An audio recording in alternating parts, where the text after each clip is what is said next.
Hello, hello. Bonjour tout le monde. Comment tu vas? Aujourd'hui, j'ai envie de te parler d'un sujet qui me tient grandement à cœur. C'est le sujet de l'amour-propre et la manière dont on se traite soi-même et quelque part la manière dont on laisse les autres nous traiter et un peu la manière dont on traite les autres également. Il y a de cela quelques temps, j'ai eu la chance et l'opportunité d'avoir cette discussion avec une amie. C'était la discussion au sujet de notre enfant intérieur. Parce que souvent, quand on demande aux gens, est-ce que tu t'aimes? C'est soit oui, soit non. Tout dépend comment consciemment ils pensent que leur rapport avec eux-mêmes est. Mais ce qui est le plus troublant, c'est que souvent, quand on parle de l'amour de soi, le conseil qui revient très souvent, c'est traite-toi comme tu traites les autres. Mais personnellement, j'ai toujours eu du mal à trouver un lien et à comprendre réellement comment je pouvais me traiter à travers cette phrase. Et j'ai toujours eu du mal parce que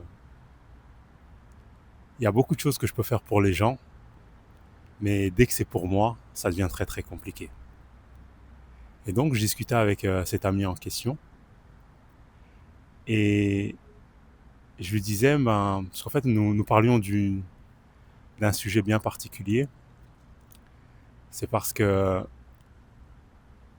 elle voyait un garçon, ou plutôt un homme, à ce moment-là, et leur relation n'allait pas très bien. Et elle avait décidé de prendre ses distances avec cette personne en particulier. Et ce dernier continuait à lui envoyer des messages.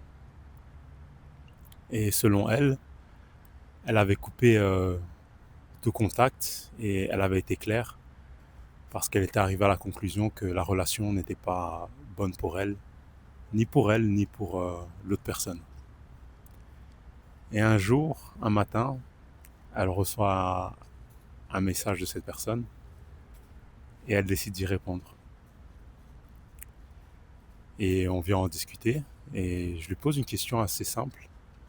C'était pourquoi a-t-elle décidé de répondre alors que quelque part, dans son fort intérieur, elle disait qu'il n'y avait rien de bien dans la relation. Bien sûr, il y a toujours des bons côtés, mais que selon elle, il y avait plus de mauvais côtés que de bons.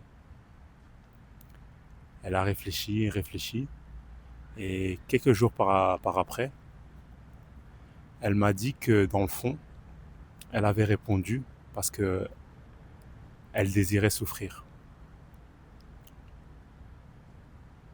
C'était une réalisation que je trouvais quelque part très violente, mais très honnête et authentique. Et c'est ce à quoi je voulais revenir, c'est notre rapport à nous-mêmes, il cache beaucoup, beaucoup, beaucoup de choses. Et de mon expérience, souvent il cache beaucoup de traumas. Et parfois, ce qui nous arrive est parfois tragique. Et je ne veux pas faire de raccourci à ce niveau-là, mais c'est mon expérience personnelle. C'est beaucoup de choses qui nous arrivent dans notre vie, voire toutes. À un moment ou à un autre, on les a demandées, voire même notre souffrance. Et pourquoi je parlais de l'enfant intérieur? C'est parce que dans certaines situations, j'aime me poser la question qui est de est-ce que si mon enfant intérieur était à ma place, est-ce que j'accepterais que les choses se passent comme elles se passent pour moi? Et je remarque que quand je me pose une telle question, j'ai souvent tendance à me comporter, à prendre des décisions différentes. Parce que j'ai envie de protéger mon enfant intérieur, comme j'ai envie de protéger tout enfant qui est sur cette planète, voire même tout être humain, mais ça c'est un autre débat. Et le plus troublant est le moment où je me rends compte que cet enfant, dans le fond, c'est moi. Et que des fois, je ne désire que de l'amour pour lui. Et que malgré tout, je ne suis pas sûr de désirer de l'amour pour moi. Et que je me rends compte qu'à certains moments, cet enfant intérieur qui est en moi à tout instant, je ne l'ai pas protégé. Et que quelque part, chaque jour, la question qui m'est posée et qui revient à l'amour pour soi, à la compassion qu'on peut avoir pour soi-même, à l'empathie qu'on peut avoir sur soi-même, est la suivante, c'est de savoir,